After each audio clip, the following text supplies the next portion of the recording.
यहाँ तक पहुँच गए थे, इसके आगे से पढ़ना है। At this point, we may anticipate an important term, rather twins of term. The word vasanas, when used in plural with a small v. यहाँ पे आके, इस जगह पे आके, यहाँ पे इस बुक के जो राइटर हैं पीजे सर, वो बताते हैं कि ना दो टर्म्स बताना चाहते हैं यहाँ पे, जिसमें से एक टर्म है जिसको बोलते हैं वासना, ठीक है, और बता रहे हैं कि वासनास पढ़ना है इसको, मतलब लास्ट में एस लगा हुआ है और इसका वी स्मॉल है। The word vasana when used in plural, plural माने बहुवचन में यूज़ करेंगे उसको, और जब वी स्मॉल वाला यूज़ करेंगे। ये किस किस को बताती है? जब हम बोलते हैं वासनास विथ स्मॉल वी, तो ये बताती है हमारी आदतों को, ठीक है। कौन सी आदतें, इस पे बात करेंगे, लेकिन कौन सी आदतें हो सकती हैं वो, और क्या क्या चीज़ को वासना के अंदर बात करते हैं। मतलब जब हम बोलते हैं वासना, तो उसका क्या मतलब होता है? उसका मतलब होता है including inclination and disinclination of all kind of psychic and otherwise.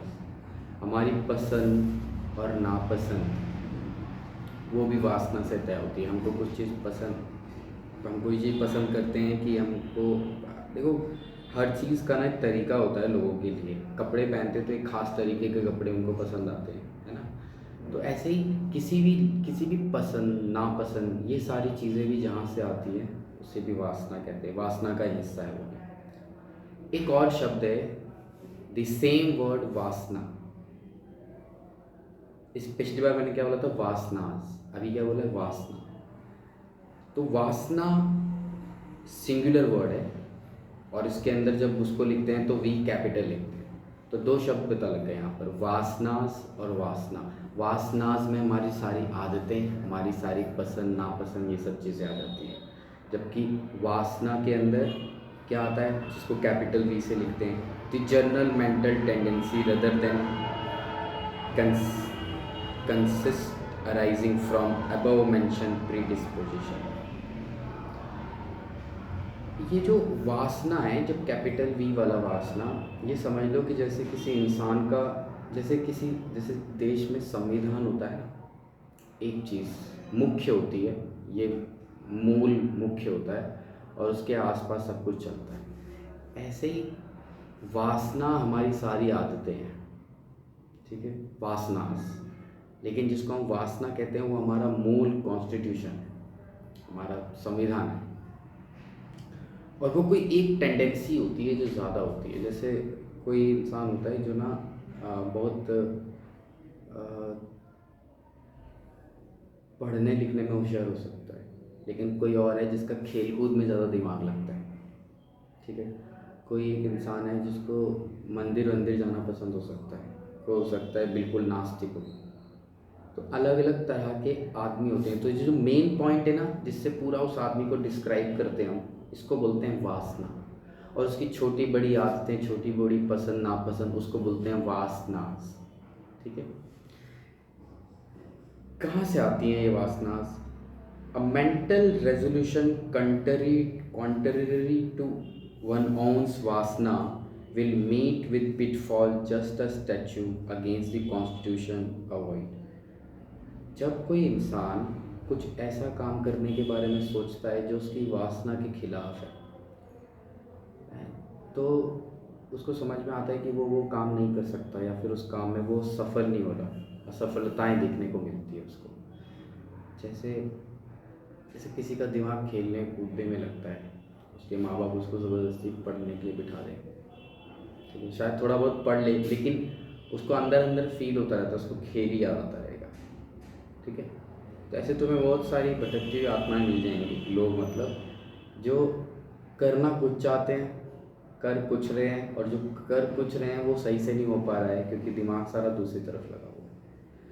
इसको बोलते हैं कि हम अपनी एक वासना से लड़ नहीं पा रहे हैं, या उससे लड़ने की कोशिश कर रहे हैं और फेल हो जा रहे हैं बार बार। ये बिल्कुल वैसा ही फेल होना है जैसे जो सरकार के बनाए हुए कानून या कोर्ट के बनाए हुए कानून अगर संविधान के खिलाफ होते हैं तो वैसे वो नल एंड वॉइड हो जाते हैं। बिल्कुल वैसे ही अगर हम कोई इंसान ऐसे काम करने की कोशिश करे जो उसके खुद के कॉन्स्टिट्यूशन यानी वासना, कैपिटल वी वाला वासना के अपोजिशन में है या उसके खिलाफ है या उससे मैच नहीं करता, तो वो आदमी भी अपने उस रेजोल्यूशन को, अपने उस संकल्प में हार जाता है अगर वो अपनी वासना के अपोज करे उसको। तो ठीक है, तो इससे पता लगता है कि हमको ऐसे रेजोल्यूशन नहीं लेने चाहिए जो पहले अब अपनी वासना को समझना चाहिए कि हम किस तरह के व्यक्ति हैं, क्या हमारी सोच समझ है और बनी है कि नहीं बनी है, उसके खिलाफ नहीं जाना चाहिए ज़्यादा। ठीक है, उसके तरीके हैं, अगर आपको पसंद नहीं आता कि आप जिस तरह के व्यक्ति हो, आप खुद को पसंद नहीं कर रहे हो, तो कुछ तरीके हो सकते हैं उसको मॉडिफाई करने के। ठीक है, लेकिन उसको उसकी अपोजिशन में नहीं जा सकते तुम। ठीक है, एक बिल्कुल क्रिमिनल टाइप का आदमी, अगर उसकी लाइफ में कोई अचानक कोई घटना ना हो जाए जो उसको बदल दे, हो सकता है ऐसा भी, तब तक वो चेंज नहीं हो सकता, वो अचानक एक बिल्कुल साधु आदमी नहीं बन सकता। ठीक है, शायद धीरे धीरे बदल सकता है, लेकिन अचानक होना बड़ा मुश्किल है। बिल्कुल वैसे ही है, दी वासना कंसिस्ट ऑफ वासनास। जो हमारी वासना है वो बहुत सारी वासनाओं से मिलकर बनी है। मतलब जो छोटे वी वाला वासनाज है वैसी बहुत सारी इकट्ठा हो जाती हैं, तो हम एक तरह की पर्सनैलिटी बन जाते हैं। जिसकी ये पसंद है, ये नापसंद है, ये चाहता है वो करना, ये नहीं चाहता वो करना, ये चाहता है खाना, ये नहीं चाहता है खाना, ये चाहता है पहनना, ये नहीं चाहता है पहनना। तो इन वासनाओं से निश्चित होता है।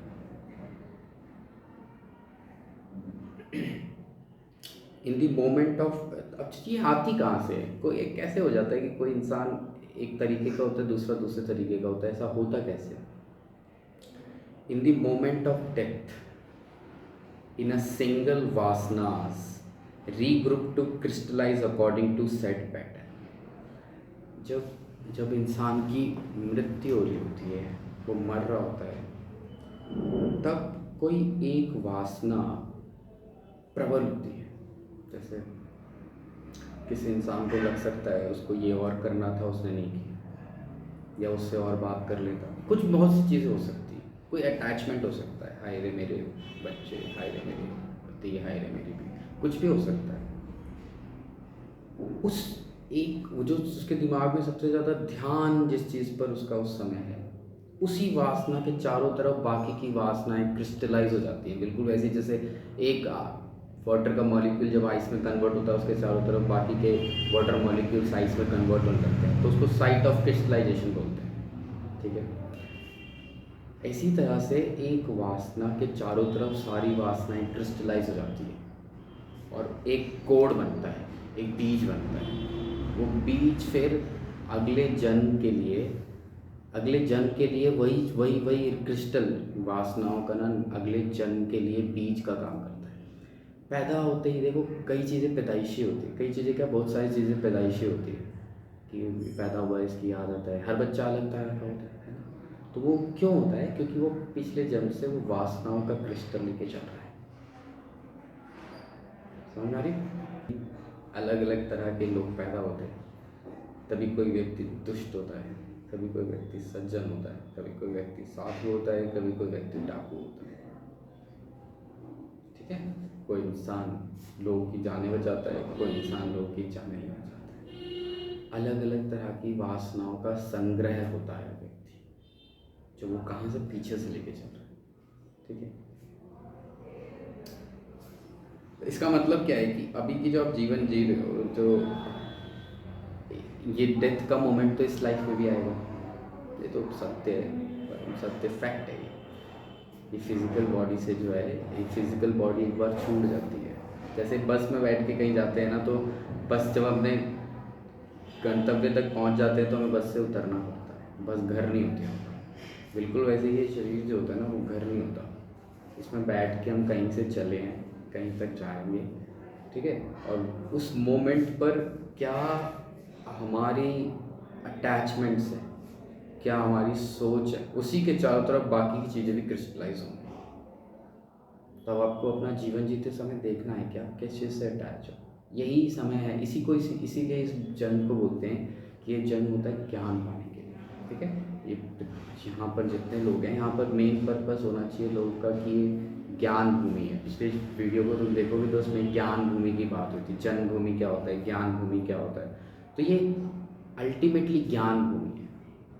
ठीक है, यहाँ पर आप समझने आए, किसको समझ, खुद ही को। ये सब नहीं है, पेड़ पौधे, ये पानी, जिसको हम साइंस में समझते रहते हैं, ये सारी चीज़ें समझते हैं हम, खुद ही समझ रहे हैं। जब हम साइंस में ना क्या होता है कि एक्सपेरिमेंट करते हैं कोई भी चीज़ साइंस में, जो लोग 11वीं क्लास तक पहुंच चुके होते हैं उन लोगों ने एक चीज़ पढ़ ली होती है, उसको बोलते हैं साइंटिफिक मेथड। ये साइंस पढ़ी कैसे जाती है, साइंस किसको बोलते हैं, साइंस एक पॉइंट ऑफ व्यू को बोलते हैं। ठीक है, नज़रिया है साइंस। कैसे, एक साइंटिफिक मेथड है डिस्क्राइब। सबसे पहला स्टेप उसमें होता है ऑब्जर्व करो, फिर ऑब्जर्व करने के बाद क्या करना होता है, उसको उस, उस, उस, उसकी एक उसके लिए फिर एक्सपेरिमेंट करना होता है कि कौन सी ऑब्जर्वेशन से वो कंक्लूजन निकलता है, कौन सी से नहीं निकलता है। फिर मॉडलिंग करनी होती है, थ्योरी देनी होती है, फिर फॉल्सिफिकेशन, ऐसे कई सारे स्टेप्स। तो सबसे इम्पोर्टेंट स्टेप है साइंस का। साइंस पढ़ने के बाद साइंस हमें क्या सिखाती है, ऑब्जर्व करना। बिना ऑब्जर्वर के ऑब्जर्वेशन हो सकता है। हम एक जानवर को ऑब्जर्व कर रहे हैं, ठीक है, साइंस के हिसाब से। चलो बायोलॉजिस्ट बन गए तुम भी तो देख रहे हो, तुम ही तो देख रहे हो उसको, तुम अपनी आँख से देख रहे हो, जो उस आवाज़ सुन सकते हो वही आवाज़ें सुन सुन के समझ रहे हो। तो ऑब्जर्वर जो है किसी भी ऑब्जर्वेशन का इंटीग्रल पार्ट है, उसको अलग नहीं किया जा सकता। एक आदमी एक चीज़ को देख करके कुछ बता देता है, एक आदमी एक चीज़ को देख के कुछ बता देता है। एक आदमी को वो ज़्यादा समझ में आता है, एक आदमी को उतना समझ में नहीं आता। समझ में आ रही है? तो आगे बढ़ते हैं इसमें। The principles according to which this Ravasana regroup take place, I have explained in detail in my book Divergence and Vision. ये इस बुक के जो लेखक हैं पीजे साहब, वो कहते हैं कि ये जो मैंने तुम्हें बात बताई, वासना जहाँ रीग्रुप होती है at the moment of death, उस बारे में मैंने ना एक किताब लिख रखी है, उसमें पूरा डिटेल में समझाया है कि ये कैसे होता है। उस किताब का नाम लिखा है यहाँ पर, तो जिसको भी पढ़नी होती है वो किताब का नाम ढूंढ सकता है। हालांकि ये किताब इंग्लिश में नहीं है, ये किताब जो है, ये नाम ही अजीब सा है, मतलब हमें अजीब सा लगा, डाइवर्जेंस विशुट। तो ये जर्मन बुक है, जर्मन में लिखी हुई है। तो ये भाई साहब जर्मनी भी जानते थे। ठीक है, ओके, आगे बढ़ते हैं इसको। अब यहाँ से बड़ा इम्पोर्टेंट, हमको क्या करना चाहिए फिर। हमको अगर ये फैक्ट पता है, ये पता लगी कि बात, अच्छा वासना ऐसी होती है, वासना से, तो हमको क्या करना चाहिए। तो नेक्स्ट पैरा में बताता है, only by qualitative transformation of the वासना do we create ourselves a capacity for deeply felt experience so necessarily to profound interest। धीरे धीरे हम अपनी वासनाओं का क्वालिटेटिव ट्रांसफॉर्मेशन कर सकते हैं, इनकी क्वालिटीज़ को बदल सकते हैं। अगर हमारे मन में लालच आता है तो हम धीरे धीरे ये सोचने लगे कि किस चीज़ का लालच है, क्यों है, इसकी ज़रूरत है क्या, धीरे धीरे वो उसमें वो कम होने लगता है। ठीक है, और हम दूसरी तरफ चले जाते हैं, दूसरी तरफ सोचने लगते हैं। तो धीरे धीरे आप क्वालिटेटिव ट्रांसफॉर्मेशन कर सकते हो अपनी वासना का इस जीवन काल में।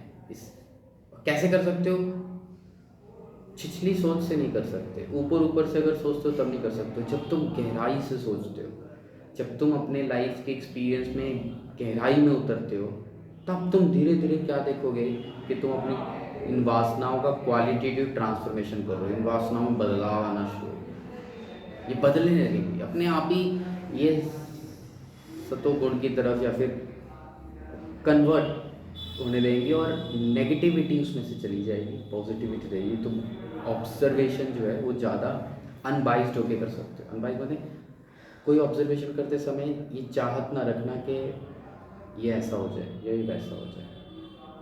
हम रखते ना अपने हिसाब से, कोई चीज़ हो रही है तो हम सोचते हैं ऐसा हो गया तो मुझे ये फ़ायदा होगा, या ऐसा होगा तो मुझे ये फ़ायदा होगा। ये फ़ायदा नुकसान छोड़ के सिर्फ उसको देखने पर वो वैसी स्थिति में आना है, ना तो किसी चीज़ से, ना वो बिल्कुल वो कबीर का एक तुमने लाइन सुना, ना काऊ से दोस्ती ना काऊ से बैर। बिल्कुल वो स्टेट जो होती है वो नॉन अटैचमेंट स्टेट है। उस स्टेट के अंदर वासनाएं रीग्रुप नहीं होती। ठीक है, तो वो स्थिति में वो जॉय की स्थिति है। पता है जो मज़ा है ना, वो अगर किसी चीज़ की वजह से आता है ना, पुरानी वीडियोस देखोगे तो उसमें सब एक्सप्लेन किया है। जब हमें किसी चीज़ की वजह से मज़ा आता है ना, कुछ खा के, कहीं घूम के, कहीं कुछ पहन के, किसी पार्टी में जाके, या कोई गाना सुन के, कुछ भी चीज़ का जो मज़ा आ रहा है ना, फिल्म देख के, ये सब मज़े जो है ना, ये सिर्फ उस चीज़ की वजह से आ रहे हैं। और जब वो चीज़ नहीं रहेगी या उस चीज़ में मैं बोर हो जाऊँगा तो मज़ा आना बंद हो जाएगा। लेकिन जिस योगा जब हम पढ़ रहे हैं तो उसमें योगा में सबसे जो बात शुरुआत की गई है वो स्पिरिचुअलिटी की शुरुआत की गई है। ठीक है, अब स्पिरिचुअलिटी से जब होके जाते हो ना, तो ये जो जॉय है ना, ये किसी चीज़ का नहीं होता, ये विद इन होता है।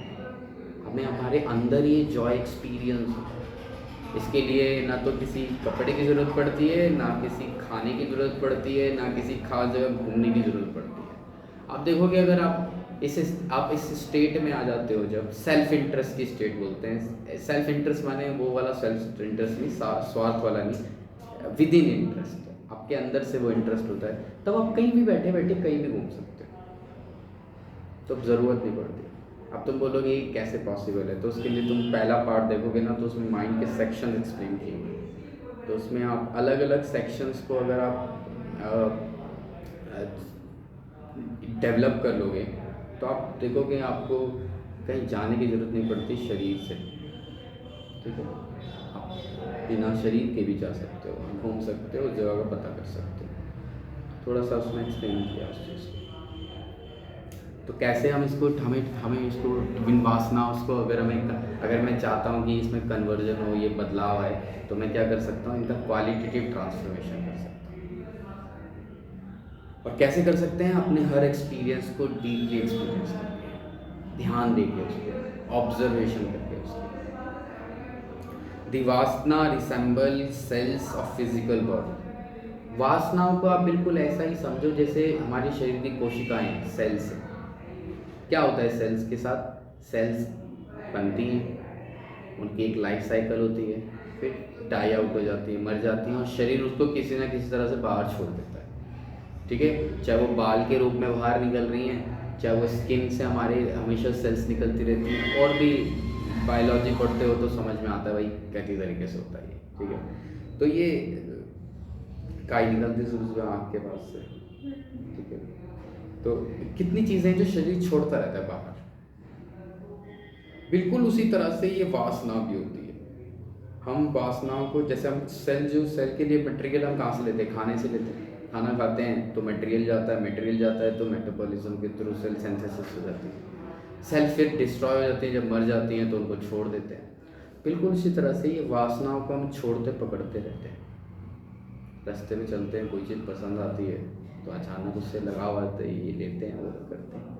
या फिर कोई कुछ भी चीज़ की बात कर रहा हूँ मैं, खाली चीज़ों की बात नहीं कर रहा, मैं इंसानों की भी बात कर रहा हूँ। ठीक है, आपको लोगों में भी इंटरेस्ट आ सकता है, ये अच्छा है, ये खराब है, ये ऐसा है वैसा, ये सब कुछ अटैचमेंट नॉन अटैचमेंट की फॉर्म्स है। ठीक है, कोई वासना पकड़ी। अच्छा, एक और बात है, तुमको जो चीज़ पसंद आती है ज़रूरी तो नहीं वो तुम्हारे दोस्त को पसंद है। ज़्यादातर वो तो कहता है कि वो बेकार है, तो पता नहीं तुम कैसे दे रहा है। तो इस चीज़ से समझ में आता है लोगों की वासनाओं का पैटर्न अलग है, रीग्रुप अलग है। समझ में आ रही बात? तो ये जो वासनाएं हैं, ये इसके बीज हमारे अंदर ही होते हैं। हमारे अंदर ही ये छुपा हुआ है कि हम कौन सी चीज़ पसंद कर लेंगे, कौन सी चीज़ जो हम जो है उस तरफ अट्रैक्ट हो जाएंगे, कौन सी चीज़ जो है हमको पसंद आ जाएगी, कौन सी काम हम करना चाहते हैं, ये सारे बीज हैं हमारे अंदर। जब उस एनवायरनमेंट में जाते हैं तो उन बीजों को पानी मिल जाता है, और फिर हम उस वासना को पकड़ लेते हैं कि ये करना है हमको, ऐसे करना है हमको, हम तो ये चाहते हैं करना। समझ में आ रही बात? तो ऐसे ये मन काम करता है, वासनाओं को पकड़ता छोड़ता है। ठीक है, और जब तक तुमको रीज़न करने की, अपना ये सेल्फ रीज़न करने की एबिलिटी, कैपेसिटी डेवलप नहीं कर लेते, तब तक कोई भी वासनाएं हमें पकड़ लेती है, और फिर वो वासनाएं हमसे हमारा अपना काम करवाती हैं। ठीक है, अभी मेरे पास मान लो चाय पीने का मन करेगा, मान लो करता है, चाय वाले को फ़ोन करवा कर एक काम करवाया ना मेरा, इस वासना ने। चाय वाला नहीं मिला, फिर भी और भी मन कर, मैंने फ़ोन किया, चाय वाले ने सपोज़ फ़ोन नहीं उठाया, या उसने फ़ोन करके बोला आज तो दुकान बंद है, लेकिन मुझे तलब लगी है। अब मैं उठ के जाऊँगा, चाय पीने का मेरे को मन कर रहा है, अब मैं उठ के जाऊँगा, दुकान ढूँढूँगा, जाऊँ, एक काम करवाया ना मुझे मेरी वासना ने, ठीक है। अब अगर वासना ये आ जाए कि मेरे को पढ़ लिख के एक अफसर बनना है, बहुत ज़्यादा नौकरी चाहिए मुझे और उसमें मेरे को सैलरी चाहिए या फिर मुझे पैसे कमाने हैं बहुत सारे, ये भी एक वासना है। ये तुमसे रात दिन 4 घंटे 5 घंटे रोज जगवा के तुम्हें लोग दुनिया बोलेगी कि पढ़ो लिखो मेहनत करो तुम्हें लगता है कि वही बहुत सही चीज़ है, हाँ बस यही करना है, वो भी एक वासना है, ठीक है। कि उस पैसे से जो आएगा ना उससे कुछ बना रखा है तुमने, ये करेंगे या वो करेंगे या ज़िंदगी जी लेंगे, ऐसा कर लेंगे वैसा कर लेंगे। ये रीजंस गलत हैं। काम में कोई गलती नहीं है, चाय पीने में कोई गलती है ना, पढ़ाई लिखाई करके होगा, उससे ज़्यादा इतना अटैच हो जाना कि ऐसा लगे कि वो नहीं है तो फिर हम नहीं रह सकते, ऐसा कुछ भी नहीं है। हज़ारों करोड़ों लाखों लोग हैं, उनमें अरबों खरबों वासनाएं थी और वो अलग अलग अपनी अपनी वासनाओं को लोग सेटिस्फाई करते हैं, ठीक है। सत्य ये है कि आपको किसी भी वासना में उलझना नहीं चाहता, ताकि वो मोमेंट ऑफ डेथ जो है वो और वासनाओं को क्रिस्टलाइज नहीं, बेसिकली वो जो मुक्ति बोलते हैं जिसको क्या बोलते हैं गांधी जी वाली भाषा, या फिर जो उसमें एक और वो शब्द होता है इसके लिए, क्या बोलते हैं, मुक्ति मिल जाना, एक और शब्द है इसके लिए, मोक्ष मिल जाना, हाँ पार्टिसिपेशन चाहिए जरूर है सर, मोक्ष मिल जाना, ठीक है, मोक्ष मिल जाना, उसका मतलब ही यही है वासनाओं का रीग्रुप ना होना। लेकिन जो भी हमारी वासनाएं पहले हमें उन्हें पहचानना चाहिए, फिर उनका क्वालिटेटिव ट्रांसफॉर्मेशन करना चाहिए। बिल्कुल वासनाएं ऐसी हैं जैसे शरीर की सेल्स हैं, बनती हैं, एक लाइफ जीती हैं, फिर वापस शरीर उनको किसी न किसी तरह से बाहर छोड़ देता है। बिल्कुल वासनाएं भी ऐसी होती हैं, हम पकड़ते हैं, हमारे ऊपर असर पड़ता है उनका और हम छोड़ जाते हैं। कई आदतें हम छोड़ चुके हैं अब तक, कई आदतें नई बन चुकी हैं, ऑलमोस्ट इक्वल हुआ होगा सब कुछ, ठीक है। वो जो तुमने जब किसी को ये बात बताते ना तो इस उम्र में ये बात समझ नहीं आती, मुझे भी नहीं समझ में आती। कर्म करते रहो, फल की इच्छा मत करो। तो बच्चे इसको ऐसे ट्रांसलेट करते थे, भैया आप कह रहे हो पढ़ते रहो लेकिन नंबरों की इच्छा मत करो, ये ट्रांसलेशन था। तो ठीक है, अगर वो यही ट्रांसलेशन कर रहा है तो हाँ यही कह रहे हैं, पढ़ते रहो नंबरों की इच्छा मत करो आज स्कूल के कॉन्टेक्स्ट में।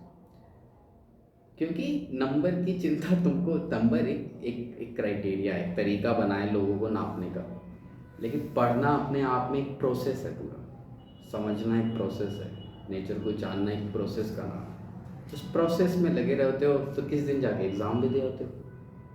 ऐसे लेना चाहिए था, लेकिन ऐसे लिया हुआ है कि एग्ज़ाम देने के लिए ही पढ़ना है, ठीक है। तो सिर्फ आप अपनी एक तरह की वासना है, ठीक है, नंबर मिलेंगे और लोगों को देखूंगा मैं, उसके सामने सब दिखाऊंगा, अच्छा लगेगा मुझे, उससे कुछ रिस्पेक्ट मिलेगी, शायद फेल हो जाऊंगा तो उससे बेइज्जती होगी, इज्जत, बेइज्जती, अच्छा लगना, बुरा लगना, मेरे को लोग ऐसी बातें कहें, ऐसी बातें, ये सब वासनाएं।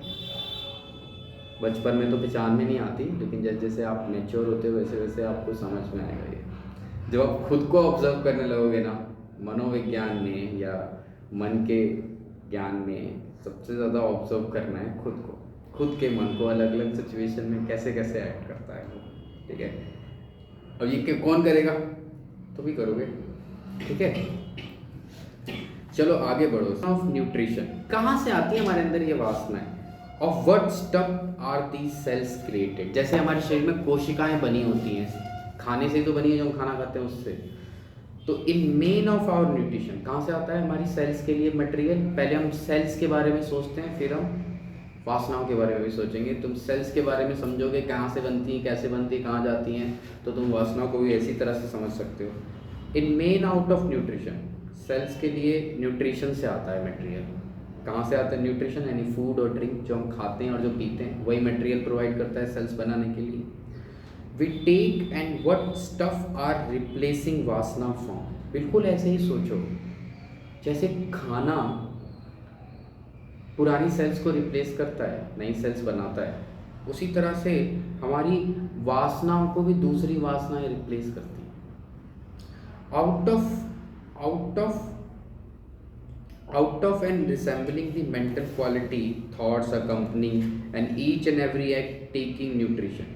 सुबह से शाम तक हम जो भी करते हैं, जैसे हम खाना खाते हैं तो हमारे सेल्स के लिए मटेरियल आता है, इसी तरह से सुबह से शाम तक हम जो भी करते हैं, जो भी एक्शंस लेते हैं, वो सब कुछ हमारी वासनाओं को इकट्ठा करता है। ठीक है, कुछ भी करते हो तो कुछ भी, क्योंकि हर जगह तुम्हारी लाइक और डिसलाइक है। ठीक है, आज कपड़े पहनते समय भी तुमने सोचा होगा ये पहनना और ये नहीं पहनना, कुछ वजह सारे कपड़े तुम्हारे हैं, कभी ना कभी तुम वो भी पहनते हो, कभी ना कभी वो भी पहनते हो, लेकिन वहाँ एक डिसीजन लेना पड़ा ना, लाइक और डिसलाइक का। ये अच्छा लग रहा है, ये नहीं अच्छा लग रहा है, ये पहनना चाहिए आज, ये नहीं पहनना। तो वो सब चीज़ें जो है, ये सब चीज़ें वासनाएँ हैं। ठीक है, हमारी इंक्लिनेशन, हमारी डिक्लिनेशन, हमारी सारी पसंद नापसंद, हर चीज़ वो सब वासनाओं से आती है। कैसे बाल रखने हैं, कैसे बाल नहीं रखने हैं, किसी कोई बाल देखते हैं हम किसी के, तो हमें लगता है अरे क्या क्या है ये, कैसे रखे हुए हैं। कोई हमारे भी देख के कहता होगा कैसा अंकल टाइप के रखे। कुछ कैसे अलग अलग किस्म की लोगों की वासनाएं होती है। If we are full of hearted while eating and we creating unique supply of vasanas and hate variety, if full of anger. जब हम खाना खाते हैं तो ना, खाना खाते देखो क्या करते हो तुम खाना खाते समय, लोग क्या करते हो, बहुत सी चीज़ें कर सकते हो, लेकिन इतना ये किताब हमको बताती है कि खाना खाते समय ना हमको गुस्से में नहीं होना चाहिए। ठीक है, खाना खाते समय हमें इमोशनल नहीं होना चाहिए। खाना खाते समय किसी तरह की एक खास तरह की वासना में नहीं उलझा होना चाहिए, चाहे वो किसी पे गुस्सा हो या गुस्सा हो इन जनरल, या कोई इमोशन, कुछ भी होना चाहिए। खाना चुपचाप खाना चाहिए, शांति। टीवी देखते हुए वगैरह देखते हुए हम लोग खाना खाते हैं, सभी से होता है ऐसा, लेकिन करना नहीं चाहिए ऐसा। आपको शांति से, शांत मतलब साइलेंस को ऑब्जर्व करना चाहिए। जब आपके मुंह में से भी आवाज़ आ रही है, पेट में से भी आवाज़ आ रही है, आप उसको भी ऑब्जर्व कर रहे होंगे, वो सही तरीका होता है। अगर आप गुस्से में हो ना, या फिर अगर आप किसी इमोशन में हो उस समय, तो उस समय खाना खाना अवॉइड करो। ऐसा होता है ना, खुद जब आदमी इमोशनल हो जाता है, थोड़ा सा 2 मिनट में आता हूँ मैं, थोड़ा खुल के कहीं जाके और मैं कर लेता है, उसके बाद वापस आ जाता है, हाँ मुँह धो के, हाँ ठीक है। खाने के साथ भी वैसे ही करो कि जब तुम इस तरह के फीलिंग में हो तो तुम अवॉइड कर दो उस समय खाना। मतलब ये नहीं कि उस दिन खाना ही मत खाओ, मतलब 15 मिनट, आधा घंटा, 1 घंटा, जब थोड़ा तो बेटर फील करो उस समय खाना खाओ। ठीक है, खाना खाते समय गुस्सा हो गए तो खाने में गुस्से वाली एनर्जी आ जाएगी। ठीक है, वो डिस्ट्रक्टिव है, वो उससे जो तुम्हारी बॉडी को फूड मिल रहा है वो बहुत ज़्यादा वो शरीर में अच्छी वासनाओं को इकट्ठा नहीं कर सकता। ठीक है, वो शरीर बुरी वासनाओं को इकट्ठा करने वाला होता जाता है। ठीक है, if we are full of hated, अगर हमें गुस्सा है बहुत while eating, we create unique supply of vasana, तब हम खाना खाते समय गुस्से वाली वासनाओं को इकट्ठा करते हैं। तो हमारे दिमाग में शातिर वाले आइडिया आने लगेंगे, हम ऐसे करना चाहिए, किसी जिस पे गुस्सा आ रहा है वो बोलेंगे नहीं ऐसे नहीं करेंगे, अलग अलग तरह के तुम्हारे दिमाग में टैक्टिक्स आने लगेंगे, गुस्से वाली चीज़ें, वासना ऑफ हेट। तब तुम्हें ऐसी वासना आएगी जो गुस्से वाला है। कई लोग होते हैं वो सुबह से लेकर शाम तक गुस्से में ही लगते हैं। होता है ना ऐसा, उनकी पर्सनैलिटी हमारे आगे ऐसे बनी होती है कि चुपचाप रहना है, ज़्यादा बोलना नहीं उनके आगे, तो बात बोलो, अपना काम करो और निकल लो। Does yoga gives Paramount importance, यहाँ एक लाइन है, मैं तो इसको अंडरलाइन करके रखी हुई है यहाँ से, yoga gives a paramount importance to how you think and feel while eating and drinking. Yoga इस बात पर पैरामाउंट इम्पोर्टेंस देती है, प्राइमरी इम्पोर्टेंस देती है कि हम क्या क्या खाते हैं, कैसे खाते हैं, क्या सोचते हैं, कैसे सोचते हैं, खाते समय क्या सोचते हो, पीते समय क्या सोचते हो, क्या तुम्हारे थॉट्स रहते हैं, उस पर योगा या सेनोगा पैरामाउंट इम्पोर्टेंस देता है।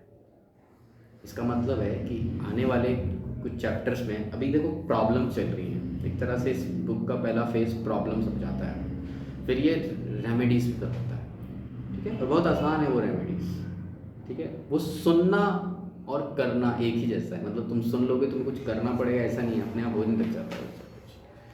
तो इम्पोर्टेंस देती है। तो अभी कुछ समय आगे आपको बताया जाएगा कि आप खाना खाओ, कैसे खाओ, आप समझो जरा। जिसकी बात हो रही है ऐसे मोमेंट सबकी लाइफ में आते हैं। अब जो बात हो, the psychic Tempest has a therapeutic value. It cast off all dead things and so burden the past is swept away. हमारे दिमाग में, हमारे मन में कभी कभी ना एक भूचाल आ जाता है, हमारे आसपास कुछ ऐसी स्थिति हो जाती है कि हमारे अंदर की तरफ, हमारे अंदर एक तूफान बाहर आता है, पानी में आता है, समुद्र में आता है, जो बस्तियाँ उजाड़ देता है ना। एक तूफान हमारे मन के अंदर होता है, वो जब हमारे आसपास की कंडीशन जब बनती हैं वैसी, तो एक तूफान मचता है। वो तूफान की थेरेप्यूटिक वैल्यू होती है। उस तूफान से हम सीखते हैं, समझते हैं। अगर आप उस तूफान में बह ना जाओ, संभाल लो उस तूफान, अपने गुस्से को संभाल लो, जब गुस्सा आया तो अपने इमोशंस को संभाल लो, तो उसकी थेरेप्यूटिक वैल्यू होती है। वो तुम तभी कर सकते हो जब तुम ऑब्जर्वर का पार्ट प्ले कर रहे हो, जब तुम उसमें लिप्त नहीं हो जाओगे कि हाँ ऐसे, जब तुम ऑब्जर्व कर रहे हो कि हाँ गुस्सा आ रहा है अभी, मैं इमोशनल हूँ अभी, जब तुम इस फेज में होते हो तो इस तूफान की भी तुम्हारे लिए थेरेप्यूटिक वैल्यू है, तुम्हारे लिए ये शांतिदायक हो जाएगा। उस तूफान के बाद भी तुम एक शांति अनुभव करोगे। It cast off all the dead things so burden the past. जब हमारे अंदर वो साइकिक तूफान आता है तो वो पास्ट की सारी परेशानियों को, सारी डेड वासनाओं को अपने साथ उड़ा के ले जाता है। एक बार जब हम इस तूफान से होकर गुजर जाते हैं, तूफान कई तरह के हो सकते हैं, ठीक है। आपके पढ़ने लिखने से पैदा हो सकता है आपके मन में तूफान, आपकी किसी घटना को देखने से आपके मन में तूफान कि मैं करता था, देखो इससे क्या हुआ। कई तरह के ये मोमेंट आते हैं लाइफ पे, ठीक है। तो इसमें अगर आप ऑब्जर्व करोगे तो आपकी बुरी वासनाओं को उड़ा के ले जाएंगे, ठीक है। जो सही सही हैं, जो जरूरी हैं, वही बचेंगे तुम्हारे। This is what Shakespeare really mean by using the word tempest as the title of most quoted play. Shakespeare का नाम तुम सबने सुना ही होगा। शेक्सपियर ने ना कौन प्ले लिखे थे शेक्सपियर, ठीक है, प्लेज लिखे थे, जो स्टेज पे प्ले होते थे वो लिखे थे। तो डायलॉग्स की वजह से और जो जो जो पूरा पूरा जो कंस्ट्रक्शन है उस प्ले का, उसकी वजह से शेक्सपियर जो है वो बहुत फेमस हुआ। हम यहाँ तक नाम जानते, भले आपने उसका कुछ आज तक पढ़ा ना हो, आप पढ़ो तो शायद समझ ना आए, लेकिन फिर भी नाम सुना हुआ हमने उसका। तो शेक्सपियर के प्ले और जो उसके जो ज़रूरी प्लेज हैं उसमें तुम ये वर्ड बहुत सुनोगे, टेम्पेस्ट। इसका मतलब होता है तूफान। क्या होता है? और ये जो तूफान है, ये तूफान मन के अंदर जो आता है उस तूफान की बात कर रहे हैं, ठीक है। मन के अंदर जो हमें पूरी एक दौर से गुजरता है, जब हमारा मन अपने आसपास की स्थितियों को देखते हुए, तो उस तूफान की बात जब शेक्सपियर बोलता है टेम्पेस्ट, उसका यही वाले तूफान से मतलब है कि उस प्ले के दौरान वो ऐसी घटनाओं को अपने प्ले में दिखाता है जो साइकिक तूफान बन गया था मन में, ठीक है।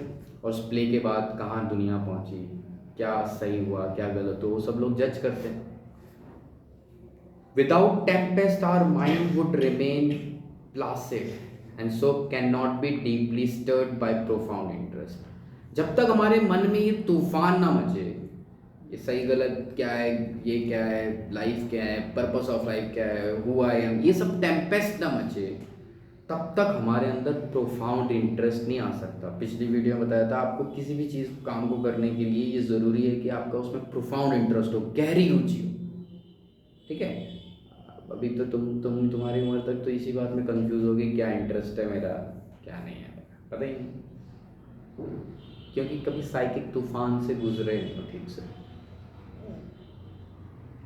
इवन अ जर्मन वर्ड बेबिन had originally this means sea quark, कह रहे कि और भी ऐसी भाषाएं हैं और भी जगह है जहाँ पर इस साइकिक तूफान की बात की हुई है। जैसे जर्मनी में एक वर्ड है जर्मन लैंग्वेज में बेबन, बेबन का मतलब भी यही होता है स्ट्रॉन्ग, ठीक है। हमारे यहाँ पर बताया जाता है, जहाँ तुम अगर यहाँ की किताबें पढ़ोगे उसको बोलते हैं चर्निंग ऑफ ओशन, सागर मंथन, ठीक है। सागर मंथन की कथा कभी तुमने हो सकता है सुनी हो, विष्णु पुराण की कथा है, ठीक है। उसमें असुरों और देवताओं के बीच में एक तरह का कंपटीशन होता है, ठीक है। ये असुर देवता ये सब तुम्हें लगता है कि कहाँ है, कौन सी दुनिया है भाई, कहाँ रहते हैं सब, इसी दुनिया में रहते हैं सारे, ठीक है। और सागर मंथन कोई समुद्र में होने वाला मंथन नहीं था, वो समुद्र हमारे मन, शीश सागर था। वो कौन सा सागर था? तुमने विष्णु जी की फोटो देखी होगी जिसमें वो ऐसे सांप के ऊपर ऐसे बैठे हुए, तो वो जिस सागर में वो सांप है उस सागर को बोलते हैं शीश सागर, ठीक है। और शीश सागर का मतलब होता है मन के अंदर का सागर, ठीक है। समझ आ रही? मन के अंदर जो हमारी लहरें उठती रहती हैं वो है शीश सागर। तो वो सारा सागर मंथन इस पृथ्वी की सागरों में नहीं हो रहा था, वो शीश सागर में हो रहा था, ठीक है। मन के अंदर मचे भूचाल को रिप्रेजेंट करता है। सबसे पहले क्या निकलता है उस सागर मंथन में? जहर, ठीक है, पॉइजन निकलता है, उसको शिव पी लेते हैं, ठीक है। तो वो एक सिंबलिज्म है कि जब कभी आप साइकिक टेम्पेस्ट में उलझोगे सबसे पहले आपके हाथ लगेगा जहर। अपने अपने आप जब तुम खुद को ऑब्जर्व करोगे तो खुद के अंदर तुम्हें अच्छी अच्छी बातें ऑब्जर्व नहीं हो जाएंगी कि हाँ मैं बहुत नोबल हूँ, कितना अच्छा आदमी हूँ मैं, ये सब नहीं ऑब्जर्व होगा। कितना क्रूर हूँ मैं, कितने गुस्से वाला हूँ मैं, ठीक है, कितना सैड हूँ मैं, कितना इमोशनल हूँ मैं, ये सब ऑब्जर्व, ठीक है। इसको ही बोलते हैं अपन टेम्पेस्ट, साइकिक तूफान। ये सब जानोगे जब तो तुम्हें हो सकता है अच्छा ना लगे, तुमसे एक्सेप्ट ना करो, नहीं ऐसा नहीं, लेकिन ये सब तुम जानोगे और जान के जब तुम एक्सेप्ट करोगे तब उसमें कोई ट्रांसफॉर्मेशन आने की संभावना है, उससे पहले नहीं आ सकती। जितना तुम छुपोगे ना उससे, नहीं नहीं ऐसा कुछ नहीं है और ऐसा नहीं, तब तक तुम्हें कोई चेंज नहीं आएगा, तब तक वो वासना अपनी जगह बनी रहेगी और उससे जो समस्याएं उत्पन्न हो रही हैं वो भी वही पैसे की वैसी बनी रहेंगी। लेकिन जैसे जैसे तुम एक्सेप्ट करने लोगे कि हाँ ये चीज़ ऐसी है वैसे, खुद को एक इंस्ट्रूमेंट की तरह देख लोगे, खुद को एक साइंटिफिक फिनोमेना की तरह देख लोगे, don't be attach to it. किसको भी एक फिनोमेना की तरह देखोगे, हाँ मैं एक फिनोमेना हूँ बस, नेचर, उसको देखो, नेचर के फिनोमेना को साइंस में ऑब्जर्व करते हो तो इस फिनोमेना को भी ऑब्जर्व करो। इंडो यूरोपियन विप्रह, इसी ये जो टेम्पेस्ट है जिसका जर्मन में जिसको बेबेन, BEBEN, बेबेन कहते हैं, और इसका इंडो यूरोपियन में यानी कि इस तरह यहाँ के कल्चर में, भारत और ये इस तरह के कल्चर में, ईस्टर्न यूरोप के कल्चर में इसके लिए एक शब्द है विप्रह, संस्कृत वर्ड है ये विप्रह, meaning one who is inward stayed. विप्रह उसके लिए बोलते हैं जो अंदर से मथा गया हो। कैसे? जैसे हम पानी को ऐसे हिलाते हैं ना, दही को हिलाते हैं तो क्या बन जाता है? लस्सी बन जाएगी, पतला सा हो जाता है वो। बिल्कुल टेम्पेस्ट या विप्रह या बेबेन या सीक्वर, ये सब कुछ अंदर के सागर के मथने को बोलते हैं। वो कब मथता है? हमारे ऑब्जर्वेशन से, डीप एक्सपीरियंस से, ठीक है। तब प्रोफाउंड इंटरेस्ट पैदा होता है, तब गहरी रुचि पैदा होती है, तब उस काम को, जो आदमी प्रोफाउंड इंटरेस्ट से वो काम कर रहा है वो आदमी तुम्हें अलग लगता है, वो अलग दिखेगा उस काम को करते समय, ठीक है, चाहे वो कोई भी काम करता हो, ठीक है। उस काम को जिस तरह से करता है तुम्हें दिखेगा कि हाँ इसका प्रोफाउंड इंटरेस्ट है। आगे नेक्स्ट पैरे पर पहुँचते हैं। Such a psychological tempest is no honeymoon. ये जो साइकोलॉजिकल टेम्पेस्ट है जब ये हमारी लाइफ में आता है, जब हम इससे गुजरते हैं तो ये हनीमून जैसा नहीं होता। हनीमून का मतलब तो लोग समझते हुए शादी कर लेते हैं लोग, उसके बाद शादी करने के बाद घूमने जाते हैं, ठीक है, और उसी को हनीमून बोलते हैं, है ना। तो हनीमून का मतलब होता है एन्जॉयमेंट ट्रिप बेसिकली, ठीक है, आदमी घूमने के लिए चला गया कहीं, तो इसी तरह से इसका शब्द का मतलब लेना कि ऐसा मत समझो कि ये साइकोलॉजिकल टेम्पेस्ट जो लाइफ में आता है ये हनीमून जैसा होता है, मज़ा आता है, one is thrown by temptation to resist the storm. जब साइकिक टेम्पेस्ट से होके इंसान गुजर रहा होता है तब ऐसी स्थिति आ जाती है जब वो इंसान एकदम ऐसा लगता है टूट जाएगा, ठीक है, इंतहा हो जाती है ना, वो स्थिति तक पहुंचता है, ऐसा लगता है बहुत हो गया। लोगों के मुंह से वर्ड निकलता है क्यों मेरे साथ ही ऐसा, क्यों मैंने क्या किया है। जब वो ऐसा बोल रहा होता है वो यही बता रहा होता है कि वो टेम्पेस्ट ने उसको ब्रेक कर दिया ऑलमोस्ट, ठीक है। एंड विशेस टू सरेंडर, वो आदमी कहता है नहीं मुझे कुछ नहीं चाहिए, खत्म करो, जैसे सरेंडर करने के लिए आ जाता है, वो लड़ना छोड़ देता है। वो स्थिति आ जाती है जब कोई साइकिक टेम्पेस्ट से गुजरता है। तो this contradictory desire create much confusion. यहाँ से कंफ्यूजन शुरू होता है। एक तो इस टेम्पेस्ट से मुझे समझ में आ रहा है सही क्या है गलत क्या है, लेकिन वो सही गलत के जो जवाब मुझे मिल रहे हैं मैं उन जवाब को बर्दाश्त नहीं कर पा रहा, तो कंफ्यूज होने लगता है आदमी कि इसमें कंटिन्यू करना है कि सरेंडर कर देना है, मुंह पीछे छुपा लेना है और पीठ दिखा के भाग जाना है इस लड़ाई से जो आ रहा है। अंदर लड़ाई होती रहती है, टेम्पेस्ट होता रहता है। इंडीड कन्फ्यूजन, चाहे भले ही कन्फ्यूजन ही क्यों ना हो, is a concomitant of the game, and whatever decision one make at such a moment take confusion worse confound। इस कन्फ्यूजन के दौर में इंसान जो भी डिसीजन ले, चाहे वो ये डिसीजन ले कि मैं सरेंडर कर देता हूँ, छोड़ देता हूँ, भाग जाता हूँ वापस से, चाहे ये डिसीजन ले, चाहे वो डिसीजन ले कि नहीं वो इस क्वेस्ट में लगा रहे, वो इस क्वेश्चंस को जानता रहे, वो इसका पूरी बहादुरी से इन सवालों के जवाब का सामना करे, इन सवालों का सामना करना करे। इन दोनों में से कोई भी डिसीजन अगर वो लेगा तो वो दोनों ही डिसीजन में उसको महसूस होगा कि वो कंफ्यूज है। एक डिसीजन लेने के बाद वो उसको लगेगा कि नहीं मैं कहीं वही ट्रैक करता तो ठीक था, मतलब लगेगा उसको काफ़ी समय तक। In the psychic upheaval one must find jury anchor, anything which will help us to stay out. ऐसी स्थिति में हमें किसी की आवश्यकता होती है जो हमको हमारे लिए एंकर का काम करे। हमारी एक छोटी सी नाव जो इतने बड़े समुद्र की इतनी बड़ी बड़ी लहरों में फंसी हुई है, इसके लिए कोई होना चाहिए जो एंकर का काम करे, बांध के रखे ताकि हम इस तूफान का सामना कर पाए। If we offer no resistance, अगर हमने इस तूफान को कोई रेसिस्टेंस कर भी नहीं सकते, हम इसको रोक नहीं सकते, तूफान को रोका तो ना जा सकता है, चाहे वो साइकिक हो चाहे वो बाहर हो, तभी तो उसको तूफान कहा जा रखा है। फूंक मार के आप तूफान नहीं रोक सकते, फूंक मार के शायद आप मोमबत्ती बुझा लो, फूंक मार के आप जंगल की आग नहीं बुझा सकते, ठीक है। If we offer no resistance, अगर हम हमारे जो टेम्पेस्ट हमारे मन में आया इसका अगर हम कोई रेसिस्टेंस ना लगाएं, the tempest will get a chance to work itself. तो यही टेम्पेस्ट को मौका मिलता है हमारे अंदर काम करने का, हमको बदलने का, हमारे अंदर इस तूफान के बाद एक सन्नाटा लाने का, उस सन्नाटे में ऑब्जर्व करने का कि क्या करना चाहिए था, क्या नहीं करना चाहिए था, क्या सही है क्या गलत है। The tempest will get a chance to work itself out and result begin the transformation of Keesing वासना, और इस प्रोसेस में हमारी वासनाएं बदल जाती हैं, ठीक है। तुमने उंगलीमल डाकू की कहानी सुनी है? वो एक दिन में गौतम बुद्ध ने बदल दिया था उसे, ठीक है। कहानी जिसको नहीं पता उसको थोड़ी सी मैं सुना दूँ कि गौतम बुद्ध एक जंगल से होके जा रहे थे, उनको पिछले गांव में चेतावनी मिल गई थी, इस जंगल से होके मत जाओ, यहाँ एक डाकू रहता है, उंगलीमल डाकू, ठीक है। तो वो कहते कि मेरे पास क्या है जिससे मैं डरूं, मेरे पास कोई धन नहीं है, कुछ भी नहीं है, ये शरीर तो बस ऐसा है ना, कोई मुझे उतार के बस को पंचर कर देगा तो उससे मुझे क्या फ़र्क पड़ता है, मेरा तो कुछ हो नहीं सकता, तो मैं क्यों डरूं।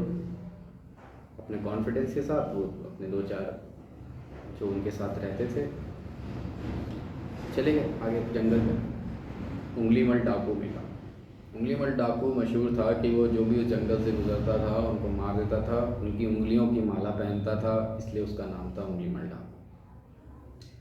तो जो उंगलीमल डाकू था जब उस बुद्ध से मिला और उनके लोगों को पकड़ लिया, तो जब बुद्ध से उनकी बात हुई तो उसके बाद वो डाकू अगले दिन से साधु बन गया, सब छोड़ छाड़ के। तो एक कहानी लोग सुनाते हैं कि देखो एक बुरे से बुरा इंसान भी एक दिन में अच्छा हो सकता है। मैं ना यहाँ पर एक चीज़ बता देता हूँ क्योंकि ये बहुत गलत इन्फॉर्मेशन है कि एक दिन में ये सब कुछ हो गया, ठीक है। उंगलीमल डाकू शायद ऑब्जर्वर होगा, ठीक है, और जब वो लोगों को मारता होगा, काटता होगा, उनकी उंगलियों की माला पहनता होगा, तो उस पूरे में वो ये सच भी देखता होगा कि ये बेकार का काम नहीं कर रहा, क्योंकि दुनिया में और भी लोग हैं जो किसी की उंगलियां नहीं काटते, उनको तो मज़ा नहीं आया, उनको तो ऐसा नहीं है, उस मज़े के लिए मर रहे हैं वो। तो शायद इंटेलिजेंट आदमी था, देखता था वो, और वो इस टेम्पेस्ट से गुजर रहा था, लेकिन वो उस काम को छोड़ नहीं रहा था, उसको करे जा रहा था। कन्फ्यूजन होगा, तो बुद्ध जब उसको मिले तो उसका कन्फ्यूजन दूर हो गया। सच में ये जो छोड़ के मैं ये हो सकता हूँ नहीं हो सकता हूँ, मेरे जैसा आदमी ऐसा हो सकता है नहीं हो सकता जिसने इतनी हत्याएं की हैं, इतने लोगों की उंगलियों को मैं पहन के घूमता हूँ, इतना बदनाम हूँ, क्या मेरे जैसा आदमी कल साधु बन जाएगा तो लोग मानेंगे कि भाई कि ये आदमी कहीं बन सकता है। तो इस कन्फ्यूजन में था, बुद्ध ने उसका कन्फ्यूजन दूर किया कि कोई कितने भी पापों के बाद भगवान का दरवाज़ा जो है वो कितने भी पाप के करने के बाद खुला होता है। समझ में आ रही बात? इसका मतलब ये नहीं कि आप पाप करो, कहने का मतलब है कि पश्चाताप के लिए या सजा के लिए जो भी है उसका प्रोसेस जो है, लेकिन वो खुला होता है हमेशा। तो जो साइकिक टेम्पेस्ट होता है वो उससे बहुत लंबे समय तक गुजरना होता है, लेकिन जब उससे आप गुजर जाते हो तो वही रीज़न बनता है आपकी वासना को कन्वर्ट करने का, दूसरी रूप में उसका बदलाव होने का। लेकिन अगर आप उससे गुजरोगे नहीं तो फिर मुश्किल है होना। A new mental attitude will open. जब ये वासना मिट जाती है पुरानी वाली, तब हमारा बिल्कुल एक नया मेंटल एटीट्यूड ओपन होता है। Out for strong fresh psychic. एक आदमी ना हो सकता है ना कि अभी जैसे जैसे कुछ घटना घटती है ना तो लोगों की सोच बदल जाती है। जैसे अभी कोविड आया तो जो लोग अभी शायद वो लोग भी बचत करते हैं जो नहीं करते थे, है ना, कि उनको लगता है ऐसी सिचुएशन आ सकती है, तो एक सीख होती है। बिल्कुल वैसे ही जैसे एक साइकिक टेम्पेस्ट गुजरता है तो उसके बाद एक नया तरह का मेंटल एटीट्यूड इंसान में आ जाता है, एक ओपन आउट आ जाता है, देखने का एक नज़रिया खुल जाता है। नीडलेस टू से अ न्यू वासना। ऐसा कहा जा सकता है कि वो एक नई वासना के अंदर आ गया। वासनाओं का अंत नहीं होता, आप किसी न किसी वासना में रहोगे, ठीक है।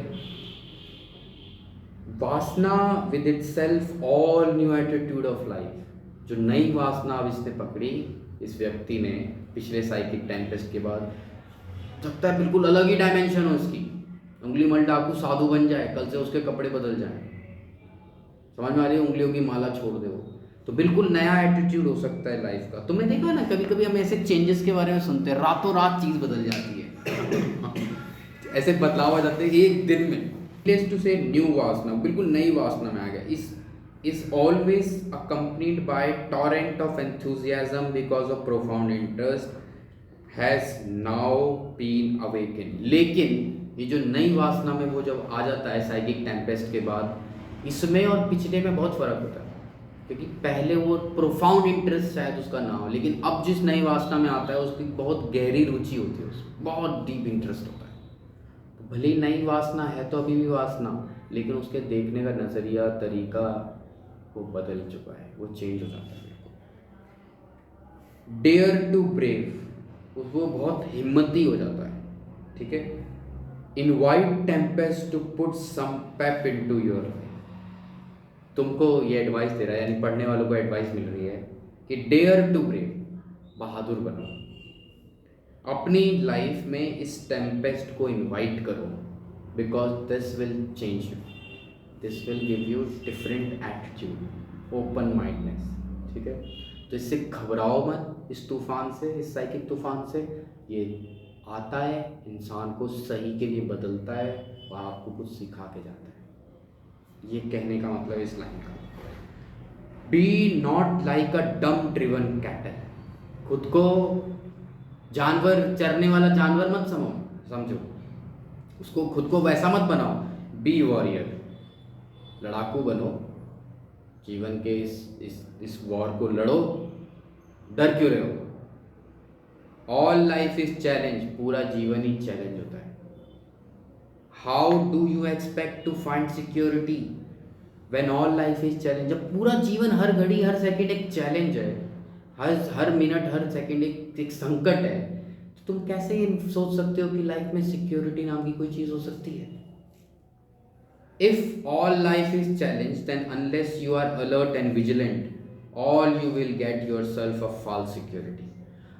ये पूरा जीवन जो कि एक चुनौती है, अगर तुम इसमें अलर्ट और विजिलेंट ना रहो, किसी भी तरह की सिक्योरिटी इकट्ठा करो लेकिन तुम अलर्ट नहीं हो, अगर तुम विजिलेंट नहीं हो, इसीलिए हम ध्यान पर इतना जोर देते हैं योगा। ध्यान वो टूल है जिससे जिससे ये सारी चीज़ें आप कर सकते हो। हमेशा विजिलेंट रहोगे, क्या कर रहे हो क्या नहीं रहे हो, सब पे ध्यान होना चाहिए। ध्यान का मतलब सिर्फ तुम्हारी किताबें पढ़ने से नहीं है हमारे योगा में, ठीक है। योगा में ध्यान बोला जा रहा है तो उसका मतलब है vigilant to yourself, vigilant what you think. तुम्हारे दिमाग में थॉट भी आता है तो तुम उसके लिए विजिलेंट होते, अवेयर रहते। ये नहीं कि पता नहीं कहाँ से आ गया, क्या सोच रहा हूँ मैं, क्या हमारे को क्या याद है, हमको ही नहीं याद है। मुझे याद तो था लेकिन मुझे याद नहीं आ रहा। ऐसी बातें लोग बोलते हैं कि नहीं बोलते, मेरे सामने तो बहुत बोलते हैं भाई, सुबह से लेकर शाम तक के एक्सपीरियंस से। मुझे पता था लेकिन मुझे अभी याद नहीं आ रहा। कहना क्या चाहता है। अगर इसकी जगह ये भी बोला जाए कि मुझे नहीं पता, तो क्या फ़र्क पड़ता है। फिर ये लगता है कि मैंने पढ़ा ही नहीं है। इसलिए मैं ये भी बताना चाहता हूँ कि मैंने पढ़ा भी है, और मैं ये बताना चाहता हूँ कि मैं भी बताने की स्थिति में नहीं हूँ। क्या फ़र्क पड़ता है पढ़ा है नहीं पढ़ा। सामने वाला आदमी सवाल पूछ रहा है, तुम्हारे पास जवाब है देने के लिए तो दो, वरना बोलो नहीं पता। लेकिन लोग इतनी हिम्मत नहीं कर पाते। बच्चों को लगता है कि ऐसा मैं बोल दूंगा ना तो ऐसा लगेगा मैं पढ़ता नहीं। लेकिन किसी को लगाने के लिए थोड़ा पढ़ते हैं हम। पढ़ने की वजह तो अपने लिए है बस। बहुत पर्सनल लो इस पढ़ाई को, बहुत पर्सनल, सिर्फ अपने लिए लो, सिर्फ निजी है तुम्हारी लिए, ठीक है। जैसे भगवान की पूजा करते हैं तो क्या बात भगवान से की वो बताते हैं लोग जाके बात, नहीं बताते। कई बार आप बता भी नहीं सकते। ठीक है, बिल्कुल वैसे ही पढ़ाई हो, इट्स वेरी वेरी पर्सनल।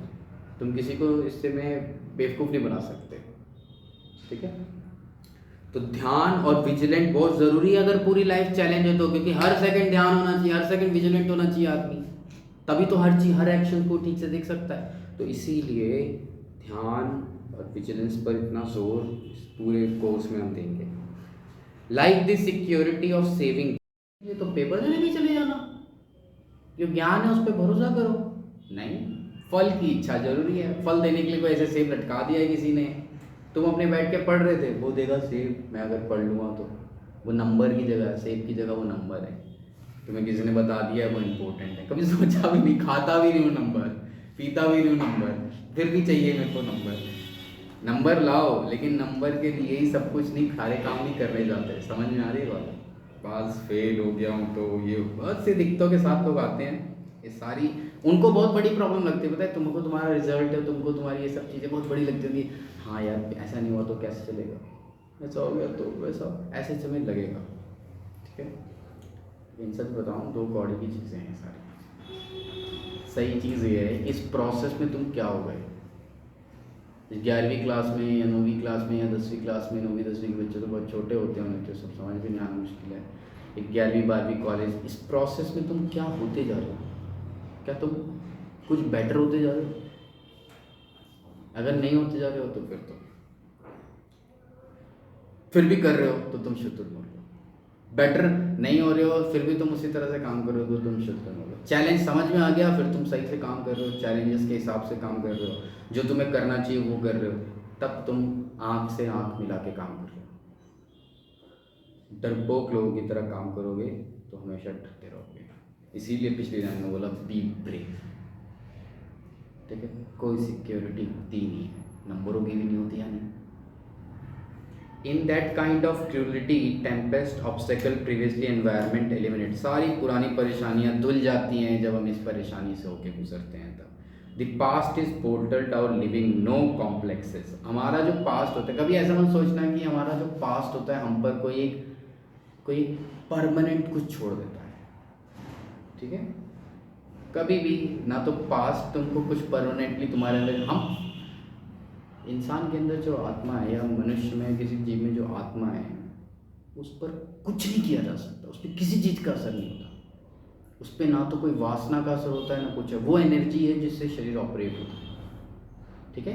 अब एक तरह की वासनाएं जब पकड़ लेते हैं तब हमारी वो शरीर, मतलब बेसिकली आत्मा वो है, क्या कहते हैं, सॉफ्टवेयर जैसा है, वो सिर्फ फंक्शनैलिटी देता है शरीर को। अब इस शरीर से आप क्या करना चाहते हो वो वासना से तय होता है। Evolution has for continuity of its operation, अच्छा एक लाइन छोड़ गई, behold the past tempest future fought with the untold spiritual possibility। जब हम इस टेम्पेस्ट से गुजरते हैं तो टेम्पेस्ट के बाद हम स्पिरिचुअलिटी को समझ पाते हैं, ठीक है। स्पिरिचुअलिटी क्या होती है?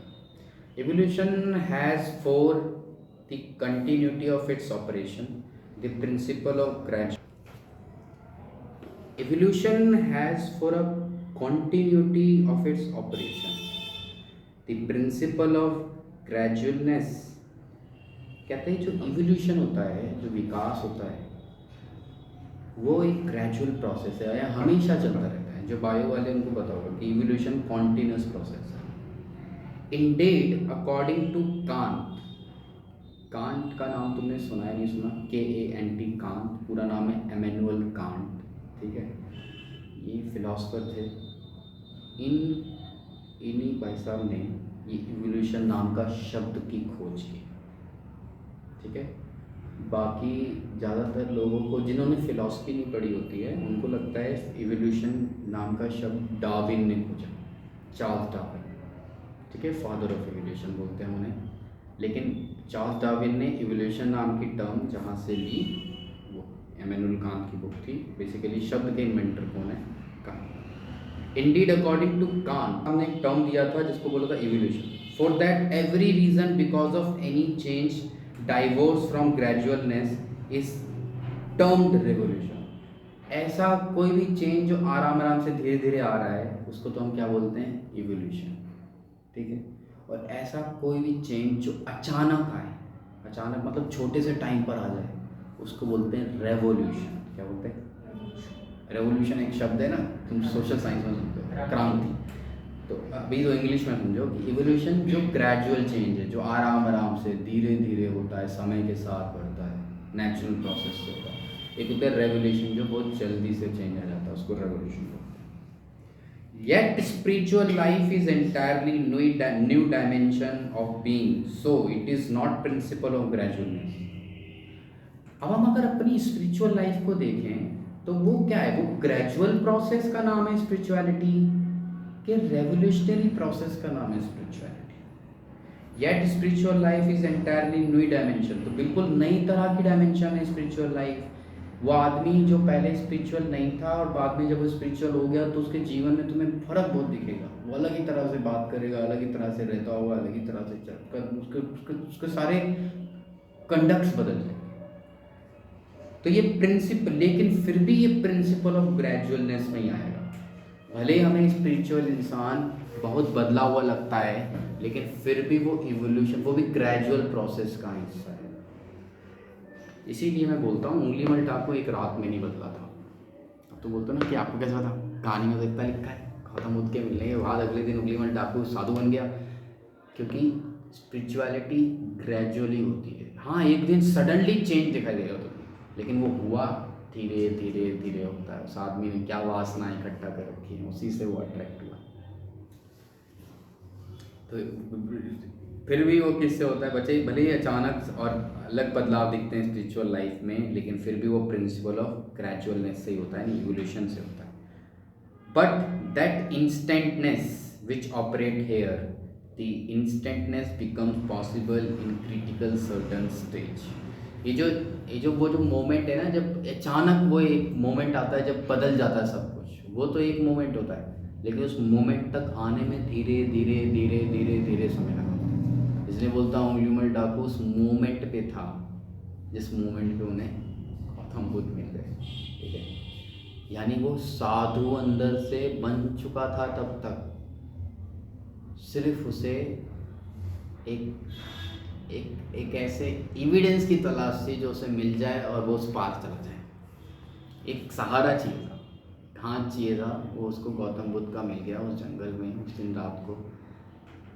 सारे कन्फ्यूजन दूर हो गए, और वो जो ग्रेजुअल प्रोसेस उसको साधु बना चुकी थी, भले ही गले में उंगलियों की माला थी, डाकू का उसका टैग था, लेकिन सारे कन्फ्यूजन उसके धीरे धीरे दूर हो गए थे। बस एक कुछ डाउट्स हो गए, वो दूर कर दिए।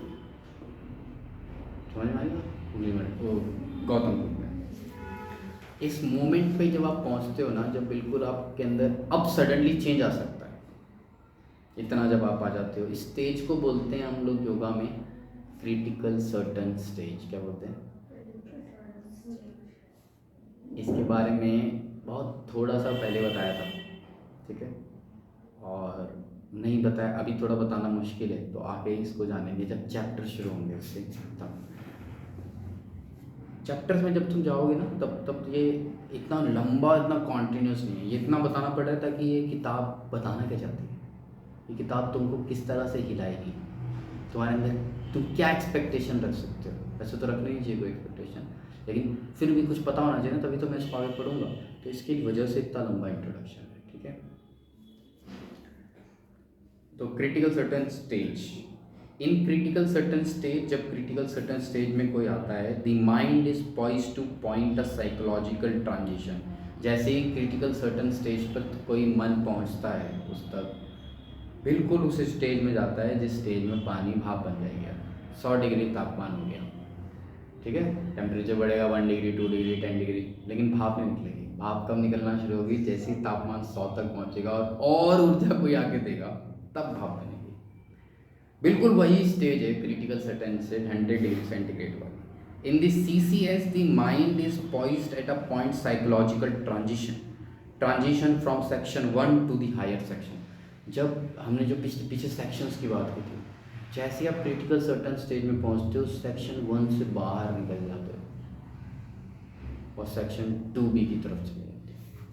ठीक है, फिर तुम्हें चीज़ों को सिर्फ देख कर ज्ञान हो जाता है कि ये कहाँ से आई और इसका पर्पस क्या है। हर चीज़ का तुम्हें रीज़न समझ में आ जाएगा। कोई भी चीज़ देखोगे उसका रीज़न समझ में आ जाएगा। ठीक है, उसके लिए कुछ पढ़ना लिखना, बहुत सारा ज्ञान, मोटी मोटी किताबें, बहुत सारे न्यूमेरिकल्स, ये सब कुछ ही करना नहीं पड़ता। ठीक है, देखते हो और सवाल सोचते हो। अच्छा, ध्यान से वैसे आँख बंद करके ऐसे नहीं होता। ठीक है, कोई इंसान हमेशा ध्यान में ही रहता है, वो एक ही मुद्दे पर फोकस रहता है उसका हमेशा। इधर बात चलती रहती है किससे, उधर अंदर वो उस पर रहता है। ठीक है, बात समझ में आ गई? ट्रांजिशन का मोमेंट होता है और उस समय सेक्शन 1 से हायर सेक्शन की तरफ मन की गति आ जाती है। और तुम्हें बाकी सेक्शंस का मैंने थोड़ा थोड़ा रोल बताया, तो उनका बड़ा मिस्टिक रोल है, बहुत बहुत जादू ही है सारे। ये हमारी सेक्शन 1 की लाइफ फिजिकल लाइफ है, लेकिन उसके बाद जो लाइफ है उसमें जो एक्सपीरियंस है उसका, वो एकदम इस नॉर्मल लाइफ से अलग है। At this point of transition, spiritual transformation keys to evolutionary and become revolutionary। ये वो मोमेंट होता है जब हमारी बॉडी, हमारे शरीर का, हमारे मन का जो इवोल्यूशन है, एक मोमेंट में रेवोल्यूशन बन जाता है और इंसान में तुम्हें वो बड़े बदलाव दिखाई दे जाते हैं जो तुम्हें लगता था ये कैसे हो गया, अचानक उम्मीद ही नहीं थी जिसकी। उंगली मल डाकू संत हो जाता है, लेकिन वो क्रिटिकल सर्टन स्टेज तक कैसे आया? ग्रेजुअली। उस मोमेंट पर क्या हुआ है, वो ग्रेजुअली क्या हो गया, तुरंत पानी भाप बन गए। तुम बोलोगे यार इतनी देर से तो गर्म कर रहा हूँ, अभी तक तो पानी पानी था, या अचानक अभी क्या हो जाएगा, भाप बन जाएगी। बिल्कुल वैसे ही है, ठीक है, एकदम फॉर्म ही चेंज हो गई है। तो अब तो इसका कोई डिफाइनाइट शेप ही नहीं है। शेप तो पहले भी नहीं थी, अब तो इसकी कोई डिफाइनाइट वॉल्यूम भी नहीं है। पहले तो कम से कम इसका वॉल्यूम तो डिफाइनाइट था, ऐसे तो डिस्टिंग्विश करते हैं अपन दोनों स्टेट्स को। बिल्कुल वैसा ही होता है, शुरू तक अभी लग रहा था ग्रेजुअल हो रहा है, 1 2 3 4 5 3 100 डिग्री तक, अचानक क्या हुआ कि देखने में एकदम अलग हो गया। वो ट्रांजिशन स्टेज में था, ठीक है, बॉइलिंग पॉइंट पर पहुंच गया था आपने। इसी को योगा में हम बोलते हैं क्रिटिकल सर्टन स्टेज। मन के द्वार खुल जाते हैं, किस तरफ? सेक्शन 2B की तरफ, 3 की तरफ, 4 की तरफ। आगे, at this point of transition spiritual transformation keys to evolutionary and become revolutionary, the mystic event of this sudden change being instant. और इस ये जो बिल्कुल मिस्टिक इवेंट है, चमत्कार जैसा फील होता है उस आदमी को जिसके साथ ये होता है, ठीक है। नहीं तो कैसे एकदम से आज मैं लोगों की हत्याएं करता हूँ और कल मैं अचानक एक साधु कैसे बन जाऊँगा? कुछ मेरे अंदर बदलाव अचानक मुझे भी फील हुआ, तभी तो मैं हो गया हूँ ना। कभी मुझे एकदम से उस काम से घृणा हो गई आज ही में, तभी तो मैंने उसको छोड़ दिया है ना, वरना तो नहीं छोड़ता उसको, ठीक। हैंस आर टर्म इंस्टेंटनेस, इसीलिए हम बोलते हैं स्पिरिचुअलिटी इंस्टेंटनेस फिनोमेना है। क्या होता है? एक इंस्टेंट में होता है, लेकिन कंप्लीटली इंस्टेंट नहीं है। स्टेज पर आकर के इंस्टेंट होता है, लेकिन स्टेज पर आदमी कैसे आता है? ग्रेजुअली आता है, धीरे धीरे धीरे धीरे धीरे बढ़ता है। तुम्हारी पढ़ाई लिखाई, तुम्हारी वासना, तुम्हारी लाइफ के एक्सपीरियंस, तुम्हारी सोच, तुम्हारी सेंस ऑफ डीपनेस, कितने तुम डीपली उस चीज़ के बारे में सोचते हो, कितनी ईमानदारी से उस काम को करते हो, कितना कितना सिर्फ तुम दिखावे के लिए नहीं, सिर्फ सच में तुम उसको जानने के बारे में चाहते हो, तभी ये आता है, तभी ये ग्रेजुअली धीरे धीरे होता है, धीरे धीरे तुम इवॉल्व होगे उसके लिए। समझ में आ रही बात? यहाँ पर जो है spiritual path can not be treated until discover. Spiritual path तक तब तक कोई नहीं पहुँच सकता जब तक उसको वो ढूंढ ना ले। देखो एक चीज़ है, इसमें कन्फ्यूजन ये होता है तुम्हें ना। अब स्पिरिचुअलिटी की बात जो है ना, भगवान एक ऐसा शब्द है, दुनिया में सबसे ज़्यादा बदनाम शब्द नहीं है, लेकिन दुनिया में जिस शब्द के नाम पे सबसे ज़्यादा ठगा गया है ना लोगों को, वो शब्द है भगवान। इंग्लिश में गॉड 3 लेटर्स का नाम है, इससे छोटा लेटर, इससे छोटा कोई वर्ड ही नहीं होता। 3 लेटर छोटा कोई वर्ड तो हो नहीं सकता। अब ऑफ को कोई वर्ड बोलते हो क्या? इसको कोई वर्ड बोलते हो? गॉड स्मॉलेस्ट वर्ड पॉसिबल है, वो 3 वर्ड के बहुत से हो सकते हैं, लेकिन गॉड सबसे ज़्यादा ठगी, सबसे ज़्यादा बेवकूफ़ लोगों को इसी नाम पर बनाया गया आज तक। सबसे ज़्यादा बदनाम शब्द है एट द सेम मोमेंट, ठीक है। उसके अलावा दूसरा शब्द है प्रेम, इसके नाम पर बहुत लोगों को ठगा गया है, ठीक है। छोटे छोटे शब्द, लेकिन इसके नाम पर ठगी बहुत हुई है, लोगों को बेवकूफ़ बहुत बनाया गया है, ठीक है। तो जब हम स्पिरिचुअलिटी सुनते हैं तो हमारे दिमाग में सब क्यों दुनिया में धीरे धीरे इन सब चीज़ों को गलत समझने लगे? क्या इन सब चीज़ों में क्या पढ़ना, क्यों समझ लगे? क्योंकि इस नाम पे ज़्यादातर ठगियाँ ही हुई हैं। समझ में आ रही बात? हर ज़माने में हर तरह के लोग हुए हैं, ठीक है। इस वजह से लोग ना इस तरफ, हमारा ये जनरल ट्रेंड नहीं है इस तरफ जाने का। अब हम पढ़ाई लिखाई, साइंस और टेक्नोलॉजी पर बिलीव करते हैं, ठीक है। अब साइंस जो कह रही है वो साइंस जो है ना, जिसको फिजिकल साइंस बोलते हैं, फिजिकल साइंस पे सब आ गया, नेचुरल साइंस जितना भी है, फिजिकल साइंसेस जो है हम मानते हैं ये एकदम एक्सैक्ट। अभी महामारी आई, ठीक है, एक सोशल साइंस, एक फिजिकल साइंस। फिजिकल साइंस की रिस्पॉन्सिबिलिटी थी सब चीज़ को मैनेज करने की, लेकिन उसके हिसाब से सोशल साइंस को भी एक्ट करना था, पॉलिटिक्स को एक्ट करना था उस हिसाब से, इकोनॉमी को एक्ट करना था उसके हिसाब से। और हमें फिर समझ में आया इन दोनों में बहुत ज़्यादा कोरिलेशन नहीं, ये आपस में एक दूसरे को कभी कभी विरोध के पॉइंट ऑफ व्यू से देखते हैं। साइंस बोलती है ऐसा करो, वो कहता है नहीं हम तुम्हारे सोच कल्चर के खिलाफ है। समझ आ रही हो? तो इससे बड़ी प्रॉब्लम पैदा होती है। स्पिरिचुअल पाथ के बारे में भी ऐसे सोचोगे ना तो तुम्हें बहुत से मिल जाएंगे। कोई तुम्हें हिंदू मिल जाएगा, कोई तुम्हें मुस्लिम मिल जाएगा, कोई तुम्हें ईसाई मिल जाएगा, तो अलग अलग तरह के स्पिरिचुअल पाथ भी हैं, ठीक है। तो हम कंफ्यूज हो जाते हैं। हमें लगता है मंदिर जाना है, और मंदिर भी जाना है तो कौन से? शनि बाबा के मंदिर जाना है, हनुमान जी के मंदिर जाना है, श्री राम के मंदिर जाना है, शेरावाली माता के मंदिर जाना है, कहाँ जाना है? ऐसे बहुत सारे मंदिर हैं। कोई हो सकता है सोचे कि ये धर्म इतने सारे लोग मुस्लिम बनना है, या फिर इससे कोई फ़र्क नहीं पड़ता, ठीक है। इससे कोई भी फ़र्क नहीं पड़ता कि तुम मंदिर जाते हो, कि तुम कौन से मंदिर जाते हो, कि तुम सामने सिर्फ इस पेन को रख करके इसकी पूजा कर लेते हो। It does not matter. इन सब चीज़ों को बनाने वाला जो है, आप किसी भी चीज़ की जब पूजा कर रहे हो, चाहे आप मंदिर जाते हो, चाहे मस्जिद जाते हो, चाहे आप कहीं जाते हो, हम इनमें से किसी भी चीज़ की पूजा नहीं कर रहे हैं, हम इसके पीछे जो है उसकी पूजा कर रहे हैं। समझ में आ रही बात? इस्लाम में ना जो कुरान बुक है उसमें लिखे अल्लाह के 100 नाम हैं। तो तुम ना उसके पहले पेज से उसके लास्ट पेज तक सब पढ़ोगे तो तुम्हें अल्लाह के नाम गिनोगे, कभी कहीं किसी नाम से बोला है, कभी कहीं किसी नाम से बोला है, कभी कहीं किसी नाम से बोला है, कभी किसी नाम से बोला है। लास्ट तक जाते जाते गिनोगे तो 99 नाम मिलेंगे, 100 नहीं मिलेंगे। और उसमें कहीं मेंशन है कि जो नाम इसमें नहीं लिखा वही वाला नाम सही है। मतलब पूरी किताब ये कहना चाहती है कोई नाम ही नहीं है उसका, हम पुकारते हैं एक नाम लेके, क्या उसको अल्लाह बोल देते हैं, कोई उसको कृष्ण बोल देता है, कोई उसको कुछ बोल देता है, कोई उसको कुछ बोलता है। ये सब हमारा डिवोशन है, ठीक है। जैसे माँ को कोई बच्चा अपनी माँ को कुछ कुछ कह के बुला रहा हो, बिल्कुल वैसा ही है, माँ को कोई फ़र्क नहीं पड़ता। समझ में आ रही बात? उसका कोई नाम ही नहीं है, कोई उसका एक रास्ता नहीं है। उसका उसका उसका बच्चा अगर उससे प्यार से खाना मांगे तो भी वो दे देती है, गुस्से से मांगे तो भी दे देती है। समझ में आएगा? तो हर इंसान के लिए इस सब के पीछे जो शक्ति है उस तरफ जाने का सबके लिए अलग रास्ता हो सकता है। खाली ये 4 5 10 धर्म नहीं है, हर आदमी एक दूसरा धर्म बना सकता है। अगर वो उस चीज़ को सबको बोलने लगा करने के लिए, तो दिक्कत वहीं शुरू होती है। हर आदमी का रास्ता एक होता है, वो कैसे निकलता है? तुम्हारा रास्ता, मेरा रास्ता, इसका रास्ता, सबके रास्ते अलग अलग होते हैं। कि कौन से रास्ते? ये वाला रोड मैं इसकी बात नहीं कर रहा हूँ, ईश्वर तक जाने के। वो किस पे डिपेंड करता है? वो उसकी खुद की वासनाओं से निर्धारित होता है, वो कैसा आदमी है। अगर वो जैसा नहीं है, वो वैसा होने की कोशिश करेगा, तब वो बहुत कठिनाई में पड़ जाएगा, अपने साथ ही रहना उसका मुश्किल हो जाएगा। हमें खुद को ऑब्जर्व करना होगा और हमें अपने रास्ते से आगे बढ़ना होगा। और तुम्हें देखना होगा कि वो जो जो ईश्वर बोलते हैं, जिसको जो ईश्वर एक शब्द इस्तेमाल कर रहा हूँ, सभी ईश्वर जिसका भी लोग नाम लेते हैं, उसके पीछे जो है उसको कोई फ़र्क नहीं पड़ रहा है इस बात से कि तुम उसके पास कौन सी बस पकड़ के आए हो। जिसके पिगमी रिश्तेदार के यहाँ जाते हैं, वो तो उसको फ़र्क पड़ता है कि तुम बस से आए हो, ट्रेन से आए, कैसे आते हो, आपको चाय पिलाता है, आप परेशान हो तो भी आएगा, चाय पिलाएगा, कुछ करेगा, वैसे करेगा ना।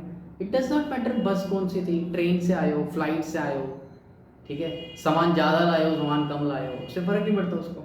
समझ में आ रही बात? बिल्कुल वैसे ही ये सारे व्हीकल्स हैं, ये मंदिर मस्जिद जिसको तुम भगवान बोलते हैं, सब व्हीकल्स हैं, ठीक है। उसके अलावा कुछ नहीं है। जिस मर्जी व्हीकल में बैठो चलेगा, ठीक है। एवरीथिंग जो सब कुछ जितनी भी चीज़ें तुम मांग सकते हो वो सब व्हीकल है, ठीक।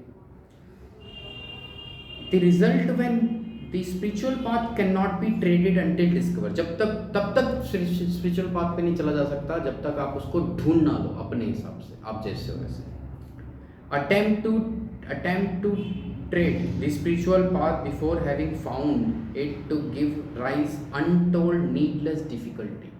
जब तक आप स्पिरिचुअल पाथ को ढूंढ ना लो और उस पर चलने की कोशिश करो, ऐसा पॉसिबल है, लेकिन होता है जब हम कॉपी करना शुरू करते हैं। जो दूसरा कर रहा है वैसा करने लगेंगे, दूसरा माने मंदिर जाना है कि मस्जिद जाना है कि ऐसा करना है, लोग करने लगेंगे, हम भी करने लगेंगे, वो उससे आप स्पिरिचुअल नहीं हो जाओगे। उसको बोलते हैं पाखंड करना। पाखंड एक शब्द है, दिखावा करना, नाटक करना, ठीक है। लेकिन कई बार ऐसा होता नहीं है। देखो कई बार मन में पाखंड की भावना नहीं होती। कई बार लोगों को लगता है, बोला जाता है कि ऐसे हाथ जोड़ो, ऐसे बोलो, वो करो, तो वो करते हैं, उनको लगता है स्पिरिचुअलिटी, वहाँ ठीक है, समझ में आ रही बात, ठीक है। लेकिन उसके साथ भी खुद को ऑब्जर्व करना जरूरी है। इसीलिए हमारे देश में जब पता लगा ना कि भाई इतना तो सब नहीं सोच सकते, इतना गहराई में तो सब नहीं उतरेंगे, लेकिन सब निर्दोष हैं, सभी ईश्वर की संतान हैं, हमें कोई ना कोई रास्ता बताना चाहिए इन सबको भी ईश्वर की तरफ ले जाने का। तो हमने कोई बात नहीं, भगवान का भजन करो, मन में अच्छी श्रद्धा भावना रखो, कभी किसी का बुरा मत करो, भगवान का भजन करो, बस इतना करो। तो मन में पूरी किसी के लिए भावना नहीं रखनी, भगवान का भजन करते रहना है। ज़्यादा आप सेक्शंस में उन्हें समझना चाहते हैं, मन के मनोविज्ञान को, पूरी साइकिक को नहीं समझना चाहते, कोई बात नहीं, भगवान का भजन करो, मन में कोई बुरी इच्छा मत रखो, आपको ईश्वर मिलेगा। ईश्वर कोई फर्क नहीं पड़ता, इट डज नॉट मैटर कौन से व्हीकल में बैठ के आया है, बस आया है, उतारो, उसको दो।